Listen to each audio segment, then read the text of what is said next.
नमस्कार दोस्तों, आपका स्वागत है YouTube channel finance era, the simplifying finance for common people.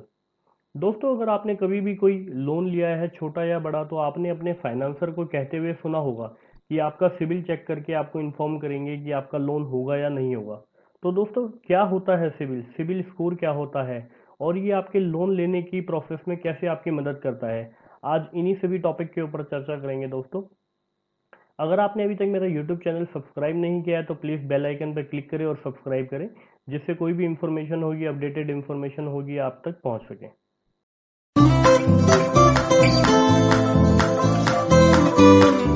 दोस्तों, सिबिल दो प्रकार के होते हैं, एक कंज्यूमर सिबिल होता है, एक कमर्शियल सिबिल होता है। कंज्यूमर सिबिल क्या होता है? कंज्यूमर सिबिल होता है जो एक नेचुरल पर्सन का सिबिल होता है, जैसे आप हो गए और मैं हो गया। कमर्शियल सिविल क्या होता है दोस्तों? कमर्शियल सिविल होता है किसी भी कंपनी का या किसी भी फर्म का जो आर्टिफिशियल नेचुरल पर्सन होता है, उसका कमर्शियल सिविल होता है। किसी भी लोन प्रोसेस में दोनों ही सिविल को देखा जाता है और दोनों ही सिविल की अपनी अपनी इंपॉर्टेंस है। आज जो हम चर्चा करेंगे, हम कंज्यूमर सिविल के बारे में देखेंगे, और जो हम कमर्शियल सिविल के बारे में है वो हम अपनी अगली वीडियो में देखेंगे। तो दोस्तों, सिबिल का मतलब क्या होता है? सिबिल का मतलब है credit information bureau India limited. ये एक इंफॉर्मेशन कंपनी होती है दोस्तों, जिसमें हर बैंक या हर एनबीएफसी को एज पर आरबीआई गाइडलाइंस, जो भी आपने लोन्स लिए हैं, कोई भी क्रेडिट कार्ड लिया है या कोई भी फैसिलिटी ली है, इसमें रिपोर्ट करना मैंडेटरी होता है। जैसा कि आप इस इमेज में देख सकते हैं, जो बैंक है और कोई भी लेंडर है, वो क्या करेगा, जो भी इंफॉर्मेशन है, आपके लोन्स की इंफॉर्मेशन है, जो भी आपने क्रेडिट फैसिलिटी ली है, वो मंथली बेसिस पे सिबिल को रिपोर्ट करेगा। जो ये सिविल को रिपोर्टिंग होगी, इसके बेसिस पे इस रिपोर्ट को बेसिकली सिविल क्या करेगा, एनालाइज करेगा, आपकी पेमेंट हिस्ट्री को एनालाइज करेगा और उसके बेसिस पे एक स्कोर कार्ड जनरेटेड करके देगा। और जो ये स्कोर कार्ड आपके लोन इवेल्यूशन की प्रोसेस में बहुत ज़्यादा मदद करेगा। इसी के बेसिस पे आपको लोन की एलिजिबिलिटी और लोन आपको मिलेगा या नहीं मिलेगा, इसका डिसीजन भी होगा दोस्तों। तो पहले देखते हैं क्रेडिट स्कोर क्या होता है। ये एक 3 डिजिट का स्कोर होता है, जिसकी रेंज होती है दोस्तों generally 300 to 900। 900 is maximum and 300 is minimum. 900 का मतलब होता है कि जो आपका क्रेडिट स्कोर है बहुत ही अच्छा है, और 300 का मतलब है पुअर क्रेडिट स्कोर, मतलब इसमें आपकी डिफॉल्ट के चांसेस सबसे ज़्यादा रहते हैं और कोई भी बैंक आपको इस स्कोर पे कोई भी फंड करने के लिए एग्री नहीं होता है। कई बार दोस्तों आप देखोगे कि जो सिबिल का स्कोर होता है वो आपको -1 भी दिखेगा। -1 सिबिल स्कोर दोस्तों किस सिनेरियो में होता है? जब सिबिल के पास आपकी इंफॉर्मेशन पूरी नहीं होती। जनरली जो आपका सिबिल स्कोर होता है उसे जनरेट होने के लिए 6 महीने का टाइम लगता है। जब तक 6 महीने का टाइम नहीं होता, या फिर आपने कोई बहुत कम लोन्स या क्रेडिट कार्ड लिए होते हैं, कुछ भी नहीं लिया होता, तो आपका जनरली जीरो या -1 आता है। उसके बाद आपका 3 डिजिट का 6 महीने में स्कोर जनरेट हो जाता है, जिसके बेसिस पे बैंक आपका अप्रेज करता है और उसी के बेसिस पे लोन देता है। कोई भी स्कोर हो दोस्तों, 700 प्लस स्कोर हमेशा अच्छा माना जाता है, और इससे नीचे स्कोर जाने पे कोई भी बैंक है या एनबीएफसी है एक बार सोचता है आपको लोन देने के लिए।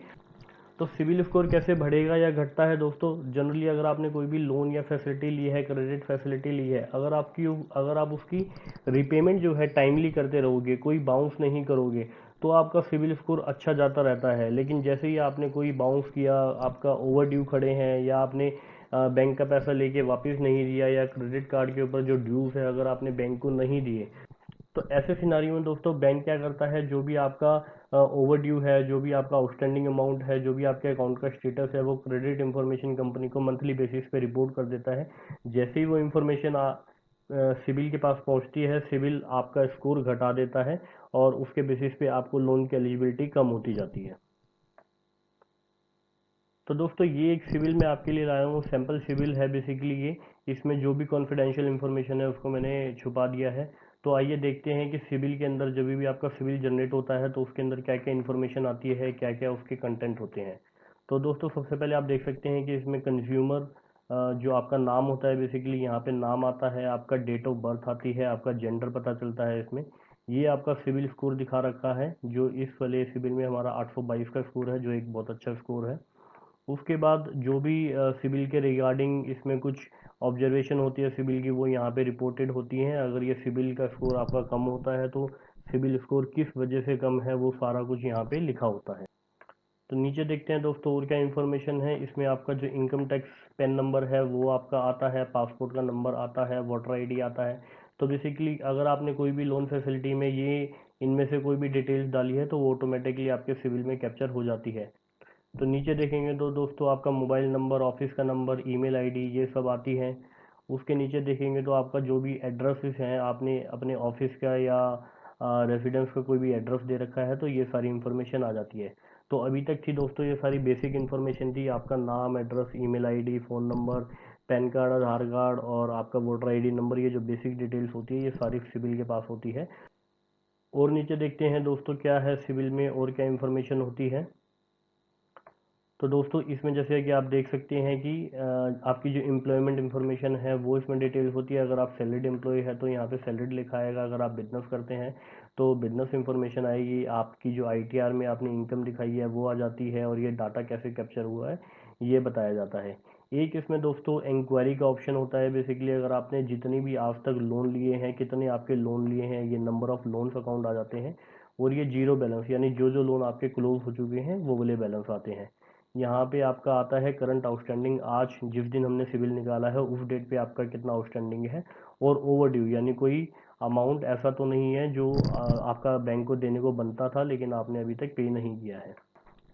दोस्तों आप जब भी किसी कंपनी में, किसी भी बैंक या एनबीएफसी में लोन के लिए अप्लाई करते हैं या क्रेडिट कार्ड के लिए अप्लाई करते हैं तो बैंक जब भी ये सिविल चेक करता है आपका, तो यहाँ पे आपकी एक इंक्वायरी रिकॉर्ड हो जाती है। आप इसमें इंक्वायरी में देख सकते हैं, जैसे इसमें टाइम वाइज पीरियड दिया जाता है, जैसे 30 दिन में आपकी कितनी इंक्वायरी हुई, लास्ट 12 मंथ्स में कितनी इंक्वायरी हुई, और टोटल मतलब 24 मंथ्स में कितनी इंक्वायरी हुई। और यहाँ पे जो आ जाता है आपका टोटल इंक्वायरी आ जाता है कि टोटल इंक्वायरी आपके सिविल में अभी तक कितनी हुई है। तो दोस्तों ये थी अभी तक की बेसिक इन्फॉर्मेशन जो सिविल के अंदर प्रोवाइड होती है। इसके नीचे देखते हैं दोस्तों जो भी आपने लोन लिया है या क्रेडिट कार्ड लिया है उसकी डिटेल्ड इन्फॉर्मेशन, हर एक फैसिलिटी की डिटेल इन्फॉर्मेशन सिविल के अंदर रिकॉर्ड होती है। जैसे अगर हम इसमें बात करें तो एक प्रॉपर्टी लोन के लिए अप्लाई हुआ है, ये जॉइंट में अप्लाई हुआ था, जो इस डेट को ओपन हुआ था, इस डेट में इसमें लास्ट पेमेंट हुई थी, और सारी इन्फॉर्मेशन इसमें दी है। इसका सैंक्शन अमाउंट ये है, क्योंकि दोस्तों ये अभी अभी सैंक्शन हुआ है तो इसका करंट बैलेंस और सैंक्शन अमाउंट सेम है। जैसे जैसे आप इसकी रिपेमेंट करते जाएंगे ये आपका जो करंट बैलेंस है ये बेसिकली कम होता जाएगा। फ्रीक्वेंसी दिया हुआ है दोस्तों कि आपकी पेमेंट की फ्रीक्वेंसी कैसे है, मंथली है, क्वार्टरली है। जनरली हर बैंक की और हर लोन की आपकी फ्रीक्वेंसी मंथली ही होती है। यहाँ पे दोस्तों ये इन्फॉर्मेशन आती है, ये मंथली इन्फॉर्मेशन आती है। जैसे यहाँ पे देख सकते हो 000 का मतलब है इसकी जो पेमेंट है वो टाइम पे हुई है, कोई इसमें डीपीडी नहीं है। डीपीडी का मतलब होता है ड्यू पास डेज। कोई भी अगर आप ईएमआई बाउंस कर देते हैं, अगर सपोज आपने एक ईएमआई बाउंस कर दी और उसको 20 दिन या 25 दिन बाद पे किया तो यहाँ पे 025 लिखा आ जाता है, जिसका मतलब है ये ईएमआई आपकी 25 दिन बाद पे हुई है। 10/2015 का मतलब है अक्टूबर 2015 की है, ये नवंबर 2015 की है दोस्तों।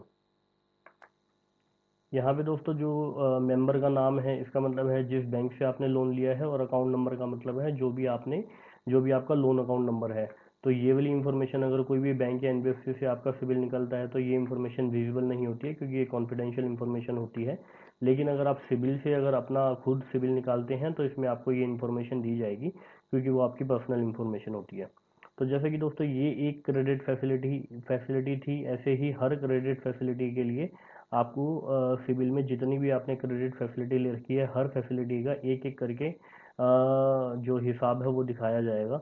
और जैसे दोस्तों इस वाली क्रेडिट फैसिलिटी में आप देख सकते हैं जो भी आपके लोन क्लोज होंगे इसमें आपका ऐसा क्लोजर अमाउंट आ जाएगा। यहाँ पे करंट बैलेंस दोस्तों आप देख सकते हैं कि जीरो हो गया है, यानी ये जो लोन लिया गया है ये प्रॉपरली क्लोज किया गया है, इसमें कोई भी डीपीडी नहीं है और सब कुछ ओके है। तो दोस्तों जैसा मैं आपको इंक्वायरी के बारे में बता रहा था, अगर कोई भी बैंक या एनबीएफसी आपके सिविल में इंक्वायरी करती है तो वहाँ पे ये रिकॉर्डेड भी हो जाती है। जैसा कि आप देख सकते हो कि यहाँ पे इस डेट को इस पर्पस के लिए इतने अमाउंट की इंक्वायरी हुई। ऐसे ही किसी ने भी आपके सिविल में इंक्वायरी करी है वो सारी इन्फॉर्मेशन इसमें कैप्चर होती रहती है। हर डेट की इन्फॉर्मेशन, हर लोन इंक्वायरी का आपका इसमें कैप्चर होता जाता है। तो इसमें जैसे देख सकते हैं कि इतनी सारी इंक्वायरीज ये 2015 में हो रखी है। तो दोस्तों अगर इसमें एक इन्फॉर्मेशन आपको ये देना चाहूँगा, अगर आपका लोन नहीं हो रहा है या लोन होने में कुछ दिक्कत आ रही है तो आप बार बार अलग अलग बैंक और एनबीएफसी में अपनी फाइल्स ना डालें, बार बार अपना सिविल को हिट ना करें, क्योंकि हर बार सिविल हिट होने पे आपका 2 या 3 पॉइंट से सिविल स्कोर कम होता है। आपको सिविल दिखाया था वो एक अच्छा सिविल था जिसका स्कोर 822 था। अभी मैं आपके लिए एक दूसरा सिविल स्कोर लेके आया हूँ जिसका सिविल स्कोर 629 है। दोस्तों ये सिविल स्कोर थोड़ा कम माना जाता है इंडस्ट्री वाइज। अभी इसमें इसका सिविल स्कोर इतना कम क्यों है, इसके रीजंस आप इसमें देखते देखते हैं कि इसमें सेटल्ड हो रखा है जो ट्रेड है लास्ट 24 मंथ्स में। और उसके बाद ये जो ट्रेड लाइन है, कोई भी ट्रेड लाइन आपकी 91 प्लस डीपीडी में गई हुई है 6 मंथ में। और बहुत सारे इसमें रीज़न लिखे हुए हैं, डेलिक्वेंट भी लिखा हुआ है जिसकी वजह से ये सिविल स्कोर कम हुआ है। सिविल स्कोर इतना कम क्यों है इसके ऊपर थोड़ा सा डिटेल में देखते हैं दोस्तों।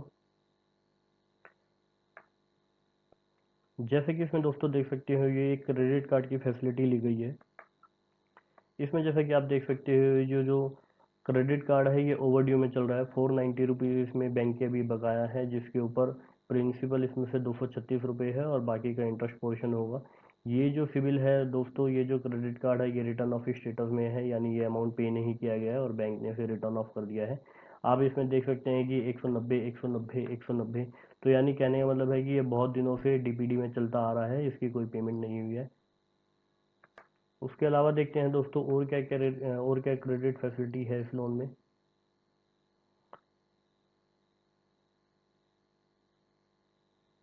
तो दोस्तों यहाँ पे जैसे देख सकते हैं एक ये लोन लिया गया है जो सेटल्ड स्टेटस में दिखा रहा है, ऑल दो इसमें ओवरड्यू नहीं है। तो कुछ इसमें ज़्यादा डिटेल्स भी नहीं शो कर रहा है। कुछ 45,000 रुपये का लोन था ये जो क्लोज हो चुका है, लेकिन इसमें 900 की डीपीडी आ रही है, यानी इसमें कुछ ईएमआई बाउंस हुई होगी या डिफ़ॉल्ट हुआ होगा और अल्टीमेटली ये सेटल्ड हुआ है। सेटल्ड का मतलब कि इसमें कुछ जो बैंक का सारा पैसा बनता था वो नहीं दिया गया है, कुछ अमाउंट पे आके बैंक और कस्टमर ने सेटल कर दिया है। जब भी ऐसा होता है तो ये सेटल्ड और आपका लिखा आ जाता है सिविल में। और देखते हैं दोस्तों इस सिविल में और क्या है जिसकी वजह से कम है। एक और ये दूसरा लोन आपको एक और मिल गया है हमें जिसमें सेटल्ड आ रहा है दोस्तों। जैसा कि आप देख सकते हैं कि इसमें 157 दिन की डीपीडी है, 126 दिन की डीपीडी है, 96 दिन की डीपीडी है। तो इसका मतलब है जैसे ये 3 अक्टूबर को अकाउंट रेगुलर में था, उसके बाद पहली ईएमआई पे नहीं हुई तो 35 दिन की डीपीडी हुई, दूसरी ईएमआई पे नहीं हुई तो 65 हुई, तीसरी ईएमआई पे नहीं हुई तो 96 डेज की डीपीडी होगी एंड सो ऑन। तो ऐसे ऐसे करके इसमें डीपीडी आ रही हैं, यानी ये लोन अच्छे से क्लोज नहीं हुआ है। उससे पहले भी ये देख सकते हो दोस्तों कि आप यहाँ पे भी इसमें जो डिफ़ॉल्ट हुआ है उससे पहले भी डिफ़ॉल्ट हुआ है, तो रेगुलर इसमें डिफ़ॉल्ट हो रहा है रेगुलर। ये जो भी कस्टमर है अपने क्रेडिट कार्ड को या सिबिल को अच्छे से मेंटेन नहीं कर रहा है, अपने लोन्स की ईएमआई पे नहीं कर रहा है, जिसकी वजह से इसका सिबिल स्कोर 629 है। दोस्तों जैसे जैसे आपका सिबिल कम होता जाता है इसका मतलब है जो आपकी रीपेमेंट कैपेसिटी है वो अच्छी नहीं है, या आप जो अपनी एग्जिस्टिंग डेट ले रखा है वो अच्छे से मैनेज नहीं कर पा रहे हो। ऐसे में आइदर या तो आपका लोन जो है वो रिजेक्ट हो जाता है, या फिर आपको जो रेट ऑफ इंटरेस्ट है वो हाइयर रेट ऑफ इंटरेस्ट पे मिलता है। बहुत सारी बैंक या एनबीएफसी है जो सिबिल के बेसिस पे आपको लोन ऑफर करती है और लोन का रेट ऑफर करती है। अगर आपका 800 प्लस सिबिल स्कोर होता है तो आपको लोअर रेट मिलता है, 800 से नीचे लेकिन 700 से ज़्यादा होता है तो अलग रेट होता है। और 700 से नीचे आने पे तो जैसा कि दोस्तों मैंने आपको बताया था कि बहुत सारी बैंक और एनबीएफसी मना ही कर देती हैं। सब बैंक और एनबीएफसी की अलग अलग पॉलिसी होती है जिसमें वो अपफ्रंट रिजेक्शन के रीज़न होते हैं कि अगर इस थ्रेशोल्ड से सिबिल स्कोर कम है तो लोन वो देंगे ही नहीं। तो दोस्तों आप देख सकते हैं कि एक अच्छा सिबिल स्कोर आप कैसे मेंटेन कर सकते हैं। सिबिल स्कोर अच्छा मेंटेन करने के आपको क्या बेनिफिट्स हैं, इससे जल्दी लोन होता है, अच्छे रेट ऑफ इंटरेस्ट पे आपको लोन मिलता है, आपकी नेगोशिएशन स्किल्स बढ़ सकती हैं बैंक और एनबीएफसी के साथ। तो दोस्तों आप अपना सिबिल स्कोर कैसे इम्प्रूव कर सकते हैं इसकी टिप्स के लिए आप वेट कीजिए मेरी नेक्स्ट वीडियो का। तो दोस्तों ये थी मेरी वीडियो आज की कंज्यूमर सिविल के बारे में। कमर्शियल सिविल क्या होता है उसके बारे में हम अपनी अगली वीडियो में चर्चा करेंगे। अगर आपको वीडियो मेरी पसंद आई है तो लाइक करो, सब्सक्राइब करो और हाँ दोस्तों शेयर करना ना भूलें।